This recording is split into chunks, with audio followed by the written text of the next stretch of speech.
તો થોડીક જ વારમાં ગિફ્ટ સિટીમાં fintech leadership forum PM Modi પહોંચી ચૂક્યા છે ગિફ્ટ સિટી વૈશ્વિક ફિનટેક લીડર્સ સાથે તેઓ મુલાકાત કરશે પીએમ મોદી વૈશ્વિક કંપનીઓના લીડરો સાથે વાતચીત કરશે ગિફ્ટ સિટીમાં તેમનો અમલ કેવી રીતે થઈ શકે તે અંગે લવાશે સૂચનો ફોરમમાં 25 જેટલા ઉદ્યોગપતિઓ ઉપસ્થિત રહેશે ગિફ્ટ સિટી ખાતે દેશ વિદેશના ઉદ્યોગ જગતી હસ્તીઓની ઉપસ્થિતિમાં ગ્લોબલ ફિનટેક લીડરશિપ ફોરમ યોજાશે જેમાં દરેક પ્રતિનિધિ તેમના ભાવિ પ્રોજેક્ટ માટે સંક્ષિપ્તમાં પ્રોસ્પેક્ટસ શેર કરશે Google IBM Accenture Capgemini NYSE group Amazon Pay NSE StoneX Wells Fargo Standard and Poor's સહિતની જાણીતી કંપનીઓના વરિષ્ઠ પ્રતિનિધિઓ આ કાર્યક્રમમાં ભાગ લેશે તો થોડીક જ વારમાં તેની શરૂઆત થશે મહત્વનું છે કે પીએમ મોદી પહોંચી ચૂક્યા છે પીએમ વૈશ્વિક કંપનીઓના લીડરો સાથે વાતચીત પણ કરશે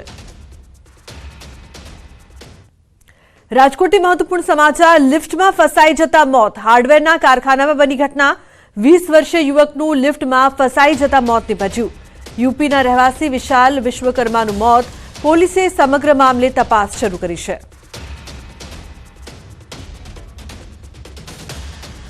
અને મહત્વપૂર્ણ સમાચાર છોટાઉદેપુરથી ટાંકી ઉપરથી પડતા વ્યક્તિનું મોત નીપજ્યું આત્મહત્યા કરવા ટાંકી પર ચડ્યો હતો પોલીસ ફાયર વિભાગે ઉતારવા માટે પ્રયાસ પણ કર્યો પગ લપસી જતા તે નીચે પટકાયો હતો સમગ્ર ઘટના મોબાઈલના કેમેરામાં કેદ થઈ છોટાઉદેપુરના સિંધી ટાઉન બસ સ્ટેશનની ઘટના છે જે સામે આવી છે મહત્વનું છે કે આ વ્યક્તિ આત્મહત્યાના ઈરાદે ઉપર ચડ્યો હતો અને જે બાદ તેને નીચે ઉતારવા માટે પ્રયાસ કરવામાં આવ્યો તે સમયે તેનું પગ લપસી ગયું અને તે નીચે પડી ગયો તો યુવકનું મોત નીપજ્યું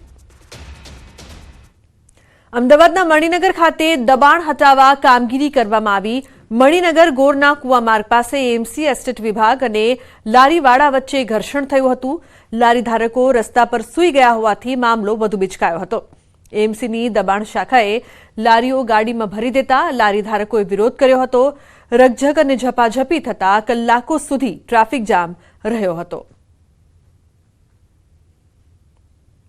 મહત્વનું છે કે એસ્ટેટ વિભાગ અને લારી ધારકો વચ્ચે રકઝક થઈ હતી મામલો વધુ બિચકાયો હતો લારી ધારકો રસ્તા પર સૂઈને વિરોધ નોંધાવી રહ્યા હતા તો ઝપાઝપી થતા રસ્તા પર ટ્રાફિક જામના દ્રશ્યો પણ સર્જાયા હતા મણિનગરમાં દબાણ હટાવતા સમયે આ કામગીરી કરતા સમયે વિરોધ કરવામાં આવ્યો હતો એસ્ટેટ વિભાગ અને લારી ધારકો વચ્ચે રકઝક થઈ જે બાદ મામલો વધુ ઉગ્ર બન્યો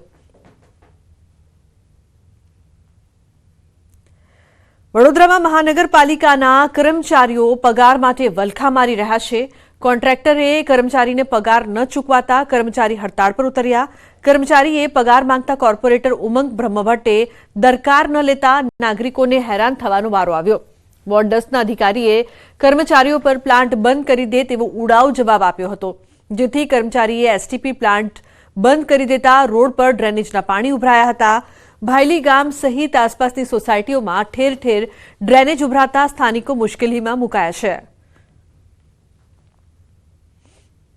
અગાઉ પણ મારા 2022માં એપ્રિલથી ઓક્ટોબર સુધીનો પગાર બાકી છે મારે અગાઉ પણ અહીં આજુબાજુમાં ઓછામાં ઓછું 5000 માણસ રહે છે તો એ ગંદુ પાણી કાઢે છે અને ગંદુ પાણી કમ કાઢે છે કે જે મેઇન લાઈનમાં પાણી નાખે તો મોટરનો ખર્ચ વધી જાય એટલે એ બાયપાસ કરીને બાજુમાં જ માત્ર 5 ફૂટની દૂરી પર ગંદુ પાણી કાઢે છે એટલે આ બધું પાણી રહેણાંક વિસ્તારમાં પાછું પરત જાય છે વિકાસની મોટી મોટી વાતો વચ્ચે વડોદરા મહાનગરપાલિકામાં કોન્ટ્રાક્ટ પર કામ કરતા કર્મચારીઓ છે તેઓ પગાર માટે વલખા મારી રહ્યા છે અને જેના કારણે જે સામાન્ય નાગરિકો છે તેમને હાલાકી ભોગવવાનો વારો આવ્યો છે સીધા દ્રશ્યો બતાવવાનો પ્રયત્ન કરીશું આ દ્રશ્યો તમે જોઈ રહ્યા છો તે ભાયલી ગામના દ્રશ્યો છે અને ભાયલી ગામના લોકો જે છે અત્યારે દહેશતમાં જીવી રહ્યા છે કારણ કે ગામના લોકોને રોગચાળાનો ભય જે છે તે સતાવી રહ્યો છે અને અત્યારે ન્યૂઝ 18 ગુજરાતીની ટીમ અહીંયા આવીને સર્ચ કરી રહી છે ત્યારે જાણવા મળી રહ્યું છે કે આ પાણી જે છે ગેરકાયદેસર રીતે કોન્ટ્રાક્ટર દ્વારા વરસાદી કાસમાં છોડવામાં આવી રહ્યું છે સામાન્ય રીતે વરસાદનું જે પાણી હોય છે તેનો નિકાલ વરસાદી કાસમાં કરાતો હોય છે પરંતુ અહીંયા જે કોન્ટ્રાક્ટર છે તેના દ્વારા ડ્રેનેજના પાણીનો નિકાલ જે છે તે વરસાદી કાસમાં કરવામાં આવી રહ્યો છે ત્યારે અત્યારે જે કર્મચારી છે તેના દ્વારા પ્લાન્ટ બંધ કરાતા ગ્રામજનો જે છે તેઓ રોષે ભર્યા છે ગ્રામજનો પોતાનો વિરોધ નોંધાવી રહ્યા છે ત્યારે ભાયલી વિસ્તારનો જે ડ્રેનેજના પાણીનો નિકાલ કરવાનો પ્લાન્ટ જે છે કેટલા સમયમાં શરૂ થશે એ તો આવનારો સમય જ બતાવશે હાર્દિક દીક્ષિત ન્યૂઝ 18 ગુજરાતી વડોદરા અમદાવાદના ફ્લાવર શોને લોંગેસ્ટ ફ્લાવર સ્ટ્રક્ચર માટે ગિનિસ બુક ઓફ રેકોર્ડમાં સ્થાન મળ્યું છે. આ અગાઉ ચીનના નામે 166 મીટરનો રેકોર્ડ નામે હતો. એએમસીએ ફ્લાવર શોમાં 221 મીટર ફ્લાવર સ્ટ્રક્ચર તૈયાર કરી રેકોર્ડ નોંધાવ્યો છે. ફ્લાવર શોના કારણે એએમસીને પણ અધધ આવક થઈ છે. 11 દિવસમાં 5.73 લાખથી પણ વધુ ટિકિટોનું વેચાણ થયું, જેના કારણે એએમસીને 3.45 કરોડની આવક નોંધાઈ છે. અત્યાર સુધી 7.60 લાખ મુલાકાતીઓ ફ્લાવર શોની મુલાકાત લઈ ચૂક્યા છે. 50થી વધુ શાળાના બાળકો પણ ફ્લાવર શોની મુલાકાત લઈ ચૂક્યા છે. 221 મીટરની લંબાઈનું ફ્લાવર સ્ટ્રક્ચર બનાવવામાં આવેલ, જેને આજે ગિનિસ બુક ઓફ વર્લ્ડ રેકોર્ડમાં સ્થાન મળેલ છે. આ અમદાવાદ શહેરની જનતા અને અમદાવાદ મ્યુનિસિપલ કોર્પોરેશન માટે ખૂબ જ ગૌરવની બાબત છે. સમાચારમાં આગળ વાત બોટાદના ઢસા ગામે મિત્રએ જ મિત્રની હત્યા કરી. મૃતક જીતુ મકવાણા તેના મિત્રો બિપિન માલવિયા અને પરેશ જોગીની સાથે ખેતરમાં ગયો હતો, જ્યાં નજીવી માથાકૂટમાં બિપિન અને પરેશે તેને ઢોર માર મારીને હત્યા નિપજાવી. પોલીસની પ્રાથમિક તપાસમાં સામે આવ્યું છે કે જીતુ મકવાણા અવારનવાર બિપિન અને પરેશની દીકરી વિશે અભદ્ર ટિપ્પણી કરતો હતો, જેની દાજ રાખી બંને મિત્રોએ જીતુ મકવાણાને ખેતરમાં બોલાવી મોતને ઘાટે ઉતારી દીધો. પોલીસે હત્યાનો ગુનો નોંધીને આરોપીઓને પકડવાની તજવીજ હાથ ધરી છે. ઢસા પોલીસ સ્ટેશન ખાતે મરણ જનાર જીતુભાઈ મકવાણા કે તેઓ ઢસાના રહેવાસી છે, તેઓ પરેશભાઈ જોગાણી તથા બિપિનભાઈ માળવિયા તેમની સાથે ગત રાત્રે બોલાચાલી થયેલ અને જે અન્વયે આજે પરેશભાઈ તથા બિપિનભાઈ છે તેઓએ જીતુભાઈ મકવાણાને મૂળ ઈજા પહોંચાડી અને મરણતોલ ઘા મારી અને તેમની હત્યા કરી હોય તેવી વિગત છે તે પોલીસ સામે આવી હતી. જે અન્વયે ઢસા પોલીસ સ્ટેશનમાં આઈપીસી કલમ 302-323 મુજબનો ગુનો છે તે દાખલ કરવામાં આવ્યો છે. વડોદરામાં ક્રાઇમ બ્રાન્ચની પૂછપરછ સમયે યુવકના મોતને લઈને મામલો બિચક્યો. સમગ્ર મામલે ક્રાઇમ બ્રાન્ચના એસીપીનું નિવેદન સામે આવ્યું. તેમનું કહેવું છે કે રાત્રે 9 વાગે શકમંદ તરીકે યુવકને લવાયો હતો, જેના પરિવારને જાણ કરવામાં આવી હતી, તો સ્ટેશનની ડાયરીમાં પણ નોંધ કરાઈ હતી. પૂછપરછ સમયે છાતીમાં દુખાવો પડતા હોસ્પિટલ ખસેડાયો હતો, જ્યાં તબીબોએ યુવકને મૃત જાહેર કર્યો હતો. પોલીસ કર્મીઓની બેદરકારીને લઈને તપાસ કરવામાં આવી રહી છે. પૂછપરછ દરમિયાન એને છાતીમાં દુખાવાની જે એને ફરિયાદ કરેલી, એટલે એને તાત્કાલિક એમના જે બીજા શકદાર હતા એમને સાથે રાખી અને જમનાભાઈ હોસ્પિટલ લાવેલા અને ત્યાંથી એની તબિયત વધારે ખરાબ હોવાથી એસએસજી હોસ્પિટલમાં તેઓએ મોકલેલા અને અહીંયા લાવ્યા પછી 11:40 ડૉક્ટરશ્રીએ એને મરણ જાહેર કરેલા અને ચોકસાઈ રહે તપાસમાં એ હેતુથી અમે એને અટક નહીં કર્યો હોવા છતાં પણ કસ્ટડી તરીકે ગણી અને કસ્ટડીયલ ડેથ તરીકે અમે લીધું છે. ફોરેન્સિક પોસ્ટમોર્ટમ કરાવ્યું છે. રાવપુરામાં આનો અસાધારણ મોત તરીકે ઈડીની નોંધ કરી છે અને એસીપી સી ડિવિઝન સાહેબ આની તપાસ કરી રહ્યા છે. અમદાવાદમાં એટીએમ કાર્ડની અદલા બદલી કરીને છેતરપિંડી કરનારની પોલીસે ધરપકડ કરી છે. ઓરિસ્સાનો વતની સંભવ મોચોક અને બ્રાન્ડેડ વસ્તુઓ ખરીદવા આરોપી એટીએમમાં પૈસા ઉપાડવા જતા લોકોને ટાર્ગેટ કરતો હતો. રાજ્યભરમાં એટીએમ સેન્ટરમાં મદદના બહાને છેતરપિંડી કરતો હતો. આરોપીની પૂછપરછ કરતા સમયે સામે આવ્યું કે તેની માતા બીમાર રહેતી હતી અને પોતે પણ ડાયાબિટીસનો દર્દી હતો, જેથી પૈસાની જરૂરિયાત અને પોતાના મોશોક પૂરી કરવા માટે આ છેતરપિંડી કરતો હતો. આરોપી ઓરિસ્સા, મુંબઈ અને ગુજરાતમાં અનેક ગુનાઓ આચર્યા છે. અહીં છેતરપિંડી કર્યા બાદ તે રાજસ્થાન જવાનો હતો તે પહેલા પોલીસના હાથે ઝડપાઈ ગયો. પોલીસે આરોપી પાસેથી એક એટીએમ કાર્ડ, રોકડ 25,000, મોબાઈલ અને સોનાની વીંટી મળીને કુલ 1.4 લાખનો મુદ્દામાલ કબજે કર્યો છે. હાલ કારંજ પોલીસે આરોપીના 3 દિવસના રિમાન્ડ મેળવીને વધુ તપાસ શરૂ કરી છે. જે અમારા ધ્યાને આવતો અમારી ટીમ ત્યાં ગયેલી અને ત્યાંના સીસીટીવી ફૂટેજ વગેરે મેળવેલું, તો એ જ આરોપી હોય. બાદમાં એ રૂટના સીસીટીવી ચેક કરતા આના વિશે હકીકત મળેલી અને એને પકડેલું છે. ગુનાહિત પ્રવૃત્તિઓમાં ઘટાડો થાય તે માટે સતત કામગીરી કરાઈ રહી છે. તેવામાં દ્વારકામાં વર્ષ 2021ની સરખામણીએ હત્યાના ગુનામાં 75% જેટલો ઘટાડો થયો છે. 2021માં જિલ્લામાં 12 હત્યાના ગુના નોંધાયા હતા. આ ગુના 2022માં ઘટીને 8 નોંધાયા, જ્યારે 2023 દરમિયાન 3 હત્યાના ગુના નોંધાયા છે. હત્યાના કેસના બનાવોમાં ઝડપથી ઘટાડો થવા બાબતે દ્વારકામાં રાજ્યકક્ષાએ અગ્રેસર છે. ગુનાહિત પ્રવૃત્તિઓની સંખ્યામાં ઘટાડો થાય તે માટે દ્વારકા પોલીસ સતત કાર્યવાહી કરી રહી છે. એના મૂળ કારણ છે કે જે અસામાજિક તત્વો છે એના ઉપર પોલીસની એક કંટ્રોલ હતો, એના ઉપર અમારી સર્વેલન્સ હતી. અસરકારક જે અટકાયતી પગલાં લેવાના હોય, અસરકારક જ્યારે પણ કોઈ નાના મોટા પણ બનાવ બને ત્યારે તાત્કાલિક અમારી પોલીસ એક્શન લેતી હતી. તો રાજકોટના ગોંડલ માર્કેટિંગ યાર્ડમાં ડુંગળીની મોટા પ્રમાણમાં આવક થતા યાર્ડ ઉભરાઈ ગયું છે. ડુંગળીની હરાજીમાં 20 કિલો ડુંગળીના ભાવ ₹100 થી 400 સુધીના મળી રહ્યા છે. યાર્ડમાં જગ્યા ન મળતા ડુંગળીની આવક ફરી બંધ કરવામાં આવી છે. યાર્ડ સત્તાધીશો દ્વારા હાલ ખેડૂતોને ડુંગળી ન લાવવાની અપીલ કરવામાં આવી છે. અંદાજિત 80 થી 85 હજાર કટ્ટા ડુંગળીની આવક થયેલ છે. ડુંગળીના 20 કિલોના ભાવ 100 થી લઈને 400 સુધીના છે. હાલ જગ્યા ન હોવાથી ડુંગળીની આવક બંધ કરવામાં આવેલ છે, જેની દરેક ખેડૂત ભાઈઓ તથા વાહન માલિકોએ ખાસ નોંધ લેવી.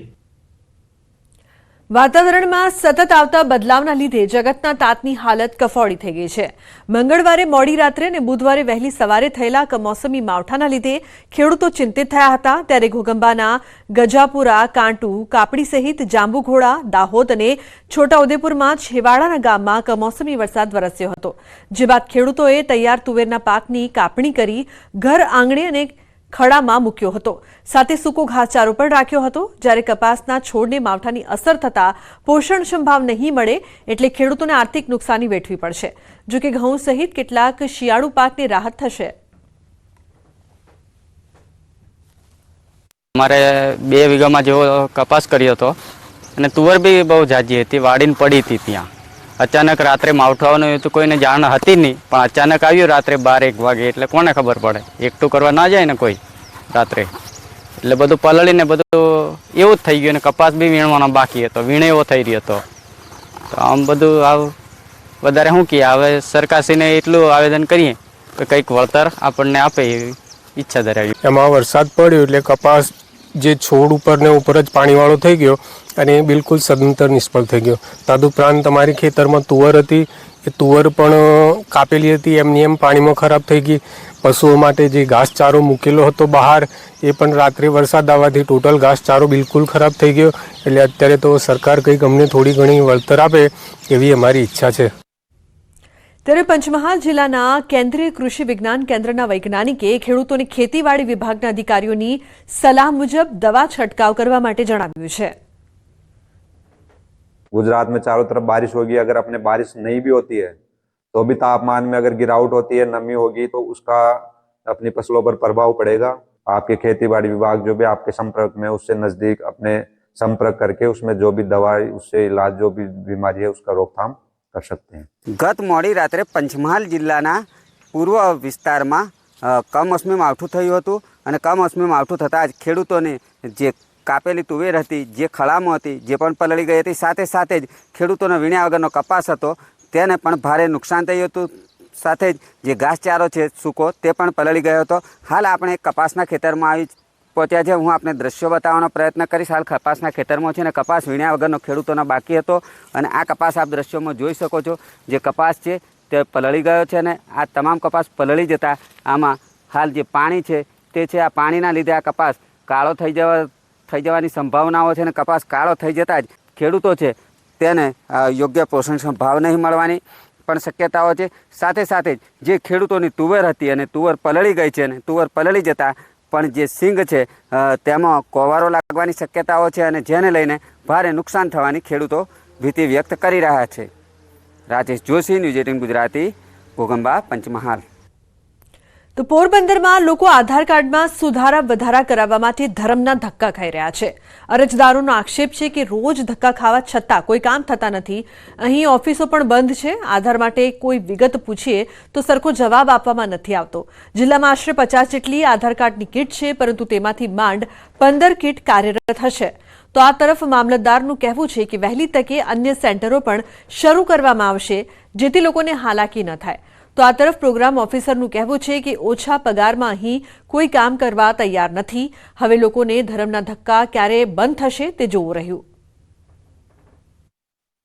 મારા સિવાય ઘણા બધા લોકો છે જે દૂર દૂરથી આવેલા છે અને એટલા બધા હેરાન થાય કે એને જોઈને પણ આપણે એમ થાય કે ખૂબ હેરાન થાય છે બધા આધાર કાર્ડ માટે. કાર્યવાહી ચાલુ હોય ને ત્યારે કંઈ પણ પૂછવામાં આવે ને તો એ લોકો સરળતાથી જવાબ પણ નથી દેતા. એટલી બેડ મેનર્સ વાપરે છે. તો એ શું મફતમાં બેઠા છે? એ શું પગાર નથી લેતા? વિચારણા એવી છે કે ભાઈ નંબર ઓફ સેન્ટર્સ જે છે પોરબંદરમાં અને એ અમે વધારશું નંબર જેટલા આધાર કીટ છે આપણા એ પ્રમાણે, તો લોકોને સરળતા થાય કે એક જ દિવસમાં એ લોકોનું બધાનું કામ થઈ જાય. પોરબંદર જિલ્લામાં ICDSને 4 કીટ આપેલી છે, એમાંથી ફક્ત એક કુતિયાણાની જ ચાલુ છે. અમારું મિટિંગની અંદર ફોલોઅપ આ બાબતે કરીએ છીએ, પણ UIDનું છે એ જ્યાંથી આવતી હોય ત્યાંથી જ મોડું થાય છે. અને રાણાવાવની જગ્યા છે એ હમણાં બેને રિઝાઇન મૂક્યું છે, એટલે કોઈ આમાં આવવા તૈયાર નથી ટૂંકા પગારની અંદર. તેમ છતાં અમે સમજાવીને એ જગ્યા ભરવાના પ્રયત્ન કરી રહ્યા છીએ. યાત્રાધામ અંબાજીમાં ભક્તો માતાજીને અવારનવાર અન્નકૂટનો ભોગ ધરાવે છે, પરંતુ ગુજરાતના અલગ અલગ જિલ્લાઓના 11 શહેરોની 64 બહેનોએ એકત્રિત થઈ માતાજીને 56 ભોગ ધરાવ્યો હતો. પોતાના ઘરે ભોગ બનાવી શક્તિપીઠ અંબાજીમાં ચાચર ચોકમાં એકત્રિત થઈ માતાજીને 56 ભોગ ધરાવ્યો હતો. ઉપરાંત માતાજીના સુવર્ણ મંદિરે ધજા ચડાવી હતી. સુરતમાં ચાલતા રસોઈની રાણી નામના ગ્રુપની મહિલાઓએ નારી શક્તિ ટ્રેડિશનલ ડ્રેસ પહેરી માતાજીને ભોગ ધરાવ્યો હતો. આજે બસ અમારે એટલું જ કહેવું છે કે ચાચર ચોકમાં માતાજી જેટલા લેડીઝો 56 ભોગ બનાવીને આવી છે એની બધી કામનાઓ પૂરી કરે. અને નેક્સ્ટ આગામી પ્રોગ્રામ 864 જોગણીઓને લઈને અમારે હવન કરવાનો વિચાર છે. તો દેવભૂમિ દ્વારકાના ખંભાળિયામાં માં સોનલ શતાબ્દીની ભવ્ય ઉજવણી કરાઈ છે. શહેરના જડેશ્વર રોડ પર આવેલા સોનલ માતા મંદિરે સમસ્ત ચારણ સમાજના લોકોએ 100મા જન્મોત્સવની ઉજવણી કરી. શોભાયાત્રા અને બાદમાં સમગ્ર દિવસ દરમિયાનમાં વિવિધ કાર્યક્રમના ચારણ સમાજના લોકો મોટી સંખ્યામાં જોડાયા હતા. આઈ સોનલ માતાના જન્મોત્સવ નિમિત્તે ચારણ સમાજમાં હરખની હેલી જોવા મળી.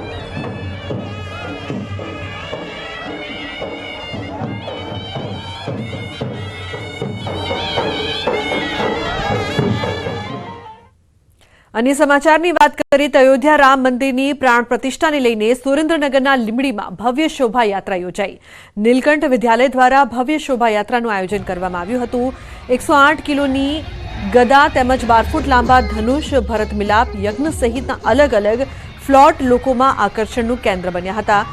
તો બીજી તરફ આ શોભાયાત્રામાં સાધુ સંતો, મહંતો, વિશ્વ હિન્દુ પરિષદના આગેવાનો તેમજ સ્થાનિક લોકો મોટી સંખ્યામાં જોડાયા હતા અને સમગ્ર શહેરમાં જય શ્રી રામના નારા સાથે શોભાયાત્રા શહેરના મુખ્ય માર્ગો પર નીકળી હતી. સમગ્ર લીંબડી શહેર રામમય બની ગયું હોય તેવા દ્રશ્યો જોવા મળ્યા હતા. રક્ષા કરે છે રામ ભગવાન, એનો એક પ્લોટ બનાવવામાં આવ્યો છે. આ પ્રકારે અલગ અલગ વિશેષ 5 પ્લોટ બનાવવામાં આવ્યા છે અને ધોરણ 6 થી 12 ના અંદાજિત 800 થી 900 વિદ્યાર્થીઓ, શિક્ષકો તેમજ એમના વાલીશ્રીઓ આ શોભાયાત્રામાં જોડાયેલા છે. રામલલા બિરાજમાન છે ત્યારે 22 જાન્યુઆરી પહેલા જે ભવ્ય 22 તારીખે ભવ્ય કાર્યક્રમ થવાનો છે એ નિમિત્તે સમગ્ર જિલ્લો હોય, તાલુકો હોય, ગામડું હોય, છેવાડાનો માણસ પણ રામલલાને બિરાજવા માટે આ બધા થનગની રહ્યા છે. નીલકંઠ વિદ્યાલયથી ફરીને આખા ગામના રાજમાર્ગો પર ફરશે એનો અમને વિશેષ આનંદ છે. લીંબડી, સુરેન્દ્રનગર, ગુજરાત અને આખા દેશ અને દુનિયામાં આ એક વર્ષમાં એક જ દિવાળી હોય પણ બીજી દિવાળીનો માહોલ થયો છે. તો ઉત્તરાયણના પર્વમાં પતંગ રસિકોની મજા અબોલ પક્ષીઓ માટે સજાનું કારણ બને છે. ઉત્તરાયણમાં અનેક અબોલ પક્ષીઓ પતંગની દોરીથી ઘવાય છે, ત્યારે પતંગની દોરીથી ઘવાયેલા પશુઓને સારવાર મળી રહે તે માટે એક અભિયાનની શરૂઆત કરવામાં આવી છે. ભરૂચમાં કરુણા અભિયાનની શરૂઆત કરવામાં આવી છે, જેના ભાગરૂપે 10 જાન્યુઆરીથી 20 જાન્યુઆરી 2024નો પ્રારંભ કરવામાં આવ્યો હતો. કરુણા અભિયાન અંતર્ગત પતંગની દોરીથી ઈજા પામતા પક્ષીઓને તાત્કાલિક સારવાર મળી રહે તે માટે આ ટ્રેનિંગનું આયોજન કરવામાં આવ્યું હતું. ભરૂચના નીલકંઠેશ્વર મહાદેવ મંદિર ખાતે કાર્યક્રમમાં વન વિભાગના RFO, કર્મચારીઓ સહિત વિવિધ જીવદયા પ્રેમી સંસ્થાના આગેવાનો મોટી સંખ્યામાં ઉપસ્થિત રહ્યા હતા. આ તાલીમમાં લોકોને ચાઇનીઝ દોરીનો ઉપયોગ ન કરવાની અપીલ કરવામાં આવી. તાલીમમાં પતંગની દોરીથી ઇજાગ્રસ્ત થતા પક્ષીઓને તાત્કાલિક સારવાર કેવી રીતે આપી શકાય તે પ્રમાણેની માહિતી પણ આપવામાં આવી. કરુણા અભિયાન અંતર્ગત અમે એક આજે તાલીમનું આયોજન કર્યું છે અને આ તાલીમની અંદર અમારી સાથે અમારો જે ફોરેસ્ટ વિભાગનો સ્ટાફ, NGO, બીજા વોલ્યુન્ટર્સ, સ્કૂલ અને કોલેજના બાળકો અમારા સાથે જોડાયા છે. ભરૂચ જિલ્લાની અંદર પતંગ રસિકો દ્વારા જે પતંગ ઉડાવવામાં આવે છે તે સમય દરમિયાન અબોલ પશુ પક્ષીઓને જે ઈજા થાય છે તેના માટે વિવિધ જગ્યાએ સારવાર કેન્દ્રો ખોલ્યા છે. વેટરનરી ડોક્ટરોની ટીમ તૈનાત કરવામાં આવી છે. તો બુલેટિનમાં હાલ બસ આટલું જ. તમામ મહત્વપૂર્ણ સમાચાર માટે આપ જોતા રહો ન્યૂઝ 18 ગુજરાતી. નમસ્કાર.